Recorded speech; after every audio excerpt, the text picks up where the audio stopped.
차명 부동산 논란에 이어서 차명 대출 의혹이 제기됐던 오광수 민정수석이 결국 사의를 표명했습니다. 화면 함께 보시죠. 임명 4일 만에 사의를 표명했습니다. 여권 고위 관계자는 이렇게 설명합니다. 오광수 수석이 신상 관련 의혹이 이재명 정부에 부담이 돼서는 안 된다고 판단해서 사의를 표명한 것으로 안다라고 말했습니다. 아마 언론의 또 여론의 압박이 굉장한 부담으로 작용했을 겁니다. 특히 민주당 친명계 내에서조차 오광수 민정수석 인사는 부적절했다라면서 거취 결단을 해야 한다는 목소리가 나왔었습니다. 자, 관련 발언 들어보시죠. 저는 민정수석으로서 매우 적절치 않다.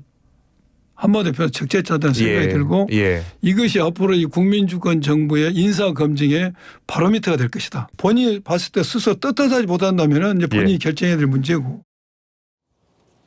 그런데 이번이 처음이 아니라고 합니다. 오 수석이 사의를 밝힌 게 두 번째라고 하는데 논란이 터졌을 당시 사의를 표명했지만 이재명 대통령이 반려를 했다고 하고 어제 재차 사의를 밝혀서 이제 이르면 오늘 수리를 할 것으로 지금 이야기가 나오고 있습니다. 김광삼 변호사님, 처음에 사의를 밝혔을 때 바로 수리를 하지 않았던 이유는 어디 있을까요? 아마 이 지금 문제되고 있는 의혹 자체가 별게 아니다 이렇게 생각했을 가능성이 크다 이렇게 보고요. 그다음에 사실은 뭐 이재명 대통령이 취임한 것이 6월 4일이잖아요. 그렇습니다. 몇 주 지나지 않았죠. 그러면 본인에 대한 국민의 지지도가 상당히 높고, 그다음에 이제 민주당이라는 이제 거대 의석을 가지고 있는 여당이 사실은 백그라운드가 되는 거거든요. 그래서 아마 이 정도 되면 뭐 돌파할 수 있다고 생각한 것 같아요. 그런데 이제 수석이라는 자리가 사실은 뭐 인사청문회하고 그런 자리는 아니잖아요. 그렇지만 지금 이재명 정부의 입장에서는 제일 중요한 것이 제1과제로 삼고 있는 것이 이제 검찰 개혁이잖아요. 근데 검찰 개혁에 제일 앞장설 수 있는 사람이 이제 민정수석이고, 또 오광수 전 지검장 같은 경우는 지금 이전에 검찰 특수팀 출신인데 검찰을 굉장히 잘 아는 사람이에요. 그래서 아마 대통령 입장에서는 적어도 검찰 개혁하는 데서 가장 어떻게 보면 능력을 발휘할 수 있는 사람이 바로 오광수 전 수석이다 이렇게 생각했을 거예요. 그래서 어떻게든 이제 밀고 나가려고 한 거죠.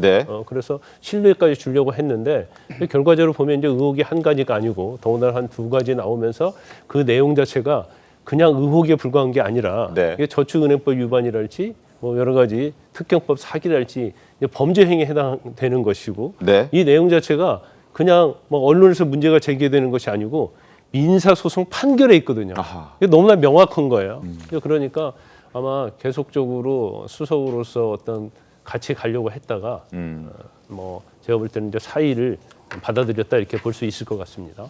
김재섭 의원님, 이재명 정부 들어서 인사검증 기능을 이제 민정수석실로 가져왔는데 그 인사검증을 담당해야 하는 민정수석이 사실 이래서는 더더욱 안 되는 거 아니겠습니까? 뭐 당연히 맞는 말씀입니다. 보통 이제 저희가 인사검증이라고 하면 그 후보자의 도덕성을 검토하는 것이 이제 우선이고, 두 번째는 뭐 법률 위반이 있는지 여부고, 세 번째 특히 이제 재산을 어떤 식으로 형성했는지가 인사 검증에서 가장 중요한 요소들로 저희가 검증을 하게 됩니다. 근데 앞서서 말씀 주신 대로 이거는 재산을 형성하는 데 있어서 불법이 개입한 정황들이 매우 있기 때문에 스스로 이 인사 검증을 해야 되는 민정수석이 이런 문제로 스스로 발목을 잡는다 그러면 이재명 정부의 인사라고 하는 것에 과연 앞으로 5년간 어떻게 펼쳐질지에 대한 너무 선명한 청사진이 나온다고 저는 생각하기 때문에 아마도 이재명 대통령도 그렇고 오수석 내정자도 그렇고 굉장히 부담스러웠을 겁니다. 그래서 아마 사의를 표한 걸로 아는데, 이런 논란이 있기 전에 민정수석이라고 하는 자리가 가지는 어떤 정치적 위상들을 생각해 보면 충분히 검증하고 미리 조치를 했었어야 되는 게 맞지 않나, 이런 아쉬움이 있습니다. 알겠습니다. 대통령실은 오수석 의혹을 해명하는 과정에서 거짓말 논란에도 휩싸이는 분위기입니다. 당초 오광수 수석 배우자의 차명 부동산 논란이 터졌을 때 대통령실의 반응은 이랬습니다. 화면 보시죠. 기자들의 질문이 이어졌죠. 미리 인지하고 있었느냐? 거기에 대한 입장은 없느냐? 그랬더니 대통령실 관계자는 언론 보도로 접했다.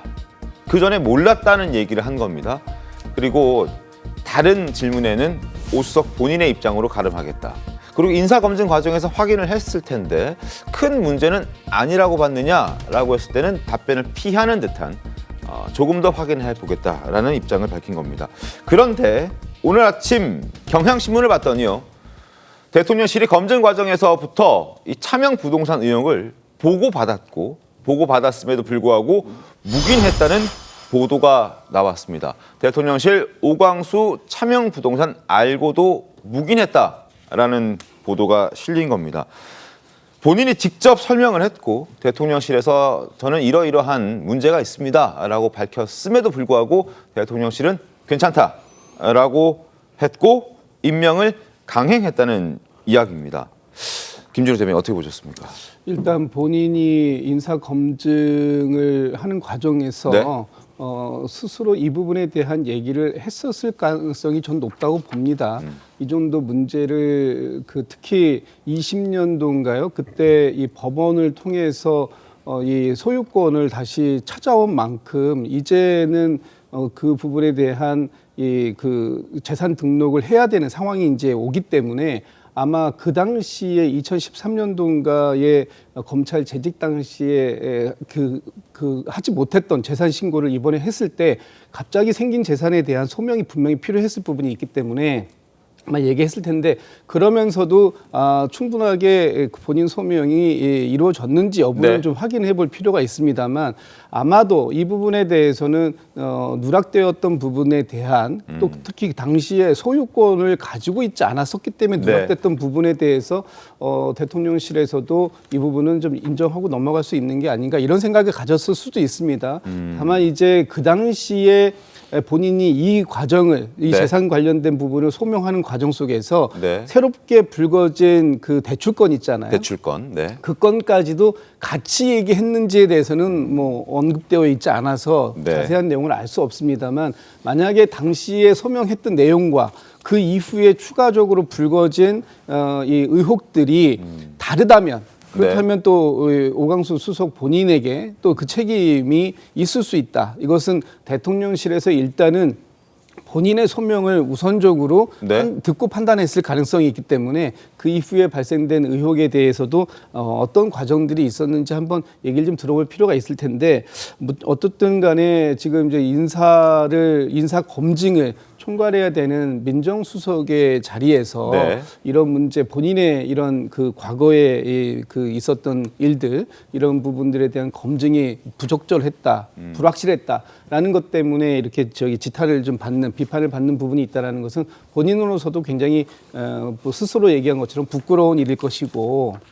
지금 이 부분이 이재명 대통령의 초기 그 대통령실 인사 또 네. 그리고 앞으로 진행돼야 될 내각 인사 이런 여러 가지 것에 부담을 주는 것은 좀 사실이다. 저는 그렇게 판단하고 있습니다. 김재섭 의원님, 지금 본인이 인사검증 과정에서 직접 저는 부동산을 차명으로 보유했던 적이 있습니다. 이게 문제가 될 수도 있습니다라는 취지로 보고를 했고 대통령실이 그걸 알고 있었다면 지명을 조금 보류하거나 혹은 취소하거나 아니면 나중에 문제가 불거졌을 때 대통령실에서 언론 보도를 보고 알았다라고 해명하지 않고 사실 솔직하게 얘기를 해줬어야 되는 것 아니냐는 지적도 있거든요. 어떻게 보십니까? 그렇습니다. 만약에 이 차명 부동산 문제가 대통령실 생각하기에 별로 문제가 되지 않았다라고 생각한다 그러면 네. 그거는 심각한 도덕 불감증이라고 생각해야 되겠죠. 문재인 정부 내에서도 주요 고위 공직자들이 이런 부동산 문제 때문에 많은 비판을 받았던 바 있습니다. 특히 네. 이제 문재인 정부 때 부동산 가격이 많이 오르면서 급등했었죠. 뭐 당신들만 이렇게 돈 벌고 우리는 서민들 어떻게 사냐 이런 비판들이 많이 받았기 때문에 아마 민주당 내에서도 이 지점에 대해서 굉장히 경각심을 가지고 있었음에도 불구하고 네. 이런 내용들을 알고서도 별로 문제가 되지 않겠다라고 생각하고 밀어붙였다 그러면 당연히 이재명 정부의 어떤 도덕 불감증 문제를 처음부터 지적하지 않을 수 없고요. 만약에 거짓으로 변명을 했다고 한다면 그 역시도 윤리적으로 허용되기 어려운 일들이겠죠. 그냥 단순히 어떤 실무자선이 아니라 민정수석이라고 하는 굉장히 높은 직위 그리고 아주 높은 도덕성과 어떤 정무 감각을 가지고 있는 민정수석이라는 자리에 이 문제가 불거지지 않을 거라고 생각했다 그러면 그리고 거짓말로 응대했다고 한다면 이는 매우 심각한 문제로 지적할 수밖에 없습니다. 네. 근데 이제 지나고 나서 생각해 보니까요. 네. 오광수 전 수석에 대해서요. 사실 처음에 내정돼 있다는 얘기가 쫙 퍼졌잖아요. 언론을 보도됐는데 네. 수석으로 임명하는데 시간이 좀 걸렸어요. 그래서 그 당시 언론에서도 이제 검증 과정에 있어서 뭔 문제가 있었다. 이제 그런 취지가 나왔는데 그 당시 검증 과정이라는 것이 윤석열 전 대통령과 같이 근무한 경력 가지고 얘기가 됐었는데 사실 이제 검사들은 뭐 돌아가면서 어떻게 근무를 하기 때문에 같이 근무하는 건 문제가 되지 않거든요. 그래서 제 생각엔 그때 검증 과정에 있어서 뭔 문제가 있었다는 얘기가 아마 이때 오광수 전 수석이 검증 과정에서 그 얘기를 했고 네. 그래서 용산 내에서는 이걸 그대로 밀고 갈 것인지 네. 아니면 뭐 임명을 안 할 것인지 네. 아마 고민을 하다가 결과적으로 밀어붙이기로 하고 임명을 한 걸로 보여요. 근데 그러다가 사실 제가 볼 때 이제 명의 신탁한 거 차명으로 한 부동산 한 가지만 있었으면 네. 계속 밀고 갔을 것 같아요. 근데 거기에 이제 그것보다 훨씬 더 중요한 네. 저축은행과 관련된 대출 알선 문제가 불거지니까 이제 더 이상 이제 덮고 갈 수 없는 거죠. 개인적인 해석이긴 합니다만 그 오광수 민정수석이 임명되기 직전에 조국혁신당이라든지 아니면 민주당 내 추미애 의원을 포함해서 몇몇 의원들은 오광수 민정수석의 임명에 대단한 반대 의견을 표명하기도 했었습니다. 그 이유를 이제 윤석열 전 검찰총장, 그러니까 윤석열 전 대통령과 함께 근무했다라는 것 때문에 검찰 개혁에 어떤 브레이크가 될 수 있다, 추진하는 방향에 방해가 될 수 있다라는 주장들을 했었는데 혹시 그때 이러한 내용들을 알고 반대를 했던 것 아니냐는 그런 해석을 지금 해주셨는데 조경 변호사님 어떻게 보셨습니까?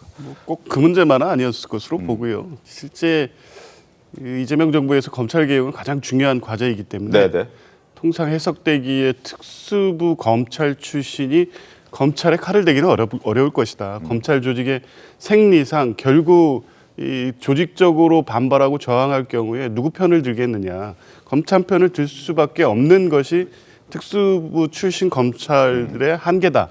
이런 지적은 계속 나올 수밖에 없는 문제였기 네네. 때문에요. 그 부분도 중요하게 검토는 됐을 겁니다. 근데 이제 지금 돌이켜서 결과론적으로 보면 이 문제 역시도 중요하게 검토 대상은 됐을 것으로 보입니다. 네. 이재명 대통령과 오광수 변호사와는 뭐 오래된 인연이고 실제 공직자에 있을 때 신고된 재산이나 이런 것만 봤을 때는 크게 문제가 없다고 일단 판단했을 가능성이 있는데 검증 과정에서 이제 이 내용이 나오니까 내용을 들여다봤겠죠. 네. 들여다봤는데 사실은 뭐 이게 부장 축제거나 투기 목적이라든가 이렇게 심각한 도덕적 하자로까지는 비춰지지 않았기 때문에 이제 최종적으로 임명을 한 것으로 보이는데 일단 이 갑자기 들어서서 직무를 시작한 정권 초기에 인사검증의 한계였다고 볼 수 있고요. 아마 이번 사례가 향후 인사검증에 있어서 어느 정도 가이드라인이 되지 않을까 싶습니다. 알겠습니다. 아직 사표를 내고 그리고 나는 그만두겠다라는 그 의견, 그 의사를 밝힌 이후에 이재명 대통령의 수리는 아직까지는 없습니다. 그래서 현재 민정수석 자리를 유지하고 있는 상태이긴 합니다만 두 차례 오광수 민정수석은 그만하겠다라는 어떤 의견을 냈고 아마 이르면 오늘 중이라도 이재명 대통령은 사표를 수리할 수 있다는 전망도 나오고 있습니다. 오광수 민정수석이 어젯밤 이재명 대통령께 사의를 표했습니다. 이재명 대통령은 공직기강 확립과 임사 검증을 담당하는 민정수석의 중요성을 두루 감안해 오 수석의 사의를 받아들였습니다. 대통령실은 이재명 대통령의 사법개혁 의지와 국정 철학을 깊이 이해하고 이에 발맞춰 가는 인사로 조속한 시일 내에 차기 민정수석을 임명할 예정입니다. 오광수 민정수석의 사의 표명을 이재명 대통령이 수용했다. 그래서 지금은 이제 차기 민정수석을 앞으로 조만간 임명하겠다라는 메시지를 강유정 청와대 대통령실 대변인이 밝혔습니다. 오광수 민정수석의 사의 사의를 수리했다. 이재명 대통령이 오늘 아침 수리했다. 어젯밤에 오광수 민정수석이 그만해야겠습니다라고 의견을 밝혔고 그리고 이걸 오늘 아침에 이재명 대통령이 수리했다. 그리고 조만간 조속한 시일 내에 차기 민정수석을 임명할 것이라고 대통령실에서는 밝혔습니다. 김광삼 변호사님 어떻게 보셨습니까? 일단 뭐 지금 이제 민정수석에 대해서 사실은 이제 첫 낙마잖아요. 네. 그런데 이제는 이제 정보들도 보면 처음에 정권을 잡았을 때 인사 기준을 어떻게 삼느냐에 따라서 굉장히 대통령의 지지율이랄지 네. 또 국정의 어떤 동력 이런 데서 상당히 좌지우지가 많이 됐거든요. 그런데 아마 이제 오광수 민정수석의 어떤 사의를 표명했고 이것은 어떻게 보면 이제 인사를 잘못했다는 결론이 난 거잖아요. 네. 어떻게 보면 대통령이 사의 표명했다는 것은 인사의 잘못을 인정했다 이렇게 볼 수도 있는 겁니다. 네네. 그래서 이런 것들이 계속 반복이 되다 보면 대통령에 대한 신뢰가 무너지는 거고, 네. 그러면 이제 국정 동력을 또 상실할 수 있는 경우가 생기는 거예요. 그래서 제가 볼 때 이제 사의와 관련해서 좀 더 일찍 했으면 어땠을까 이런 생각이 들어요. 왜냐하면 계속 줄줄이 의혹이 나오다 보니까 이제 버틸 수 없어서 결과적으로는 사의를 수리한 거 아닙니까? 그래서 이제 이후에도 아마 계속적으로 반복되게 이러한 현상이 좀 나타날 거예요. 그러면 이제 검증을 정말 일단 철저히 해야 하고요. 네. 또 검증 과정에서 만에 하나 정말로 어떤 수석이랄지 장관으로서 있어서 안 될 일이라고 생각하면 네. 빨리빨리 결정을 해줘야 하는데 만약 이런 것들을 계속 밀어붙이게 되면 아마 정권 자체가 계속적으로 이제 국정 동력에 상당히 영향을 받을 것이다 이렇게 봅니다. 4일 만에 낙마했고 이재명 정부가 들어서고 첫 고위직 낙마 사례로 우광수 민정수석이 낙마한 게 이제 기록으로 남게 될 겁니다. 민정수석이라는 그 인사 검증을 하는 중요한 자리이기 때문에 그 중요성을 두루 감안해서 오 수석의 사의를 받아들였다라고 이야기를 했습니다. 어떻게 보셨습니까? 네, 대통령께서 빠르게 잘 판단을 하신 것이 아닌가 싶습니다. 물론 이제 초기에 이런 과정들이 정확하게 인사 검증을 통해서 걸러지고 그래서 미연에 예방할 수 있었다면 뭐 더없이 좋았겠지만 네. 그렇지 못한 상황이 되었다면 지금이라도 이 내용들이 확인이 되는 순간 빠르게 사의를 수용하는 이런 자세도 굉장히 뭐 중요한 것 아닌가. 앞으로 공직 기강을 확립하겠다라는 대통령의 의지가 네. 오늘 사의를 수용하는 것으로 나타났기 때문에 앞으로 지금 그 내각에 들어갈 분들이라든지 아니면 이재명 정부의 주요한 공직을 맡을 분들에 대한 인사검증은 상당히 철저하게 이루어질 것 같다라는 생각을 갖게 됐습니다.